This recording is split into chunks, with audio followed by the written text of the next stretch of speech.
Japan has just made medical history. On February 19, 2026, a health ministry panel granted conditional approval to the world's first two iPS cell-derived regenerative medicines, ReHeart for severe heart failure and Amchepry for Parkinson's disease. This builds on Nobel laureate Shinya Yamanaka's groundbreaking discovery of induced pluripotent stem cells.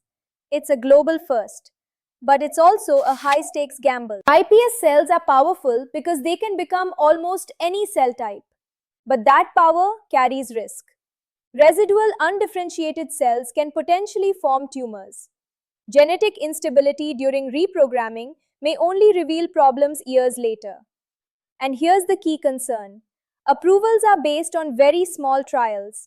Just 8 patients for ReHeart and 7 for Amchepry. Rare side effects may only appear after broader real-world use. Japan's fast-track system allows early market access for serious diseases with unmet needs. But critics argue these therapies may not yet have enough long-term evidence. If efficacy is weaker than expected or complications arise, public trust in regenerative medicine could take a major hit. These therapies are extremely expensive to develop and manufacture. Japan already faces public debt above 250% of GDP and a rapidly aging population. If outcomes underperform, taxpayers could shoulder heavy costs without proportional health gains. Initially, treatment will likely be limited to specialized urban centers.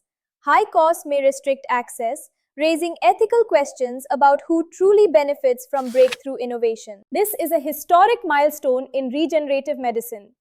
If long-term data confirms safety and efficacy, Japan could cement global leadership in iPS therapeutics.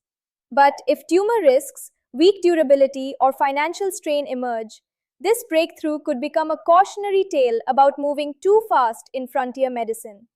The next 7 years of post-market data will decide which story unfolds. You're watching Passionate Finance News, where innovation meets accountability.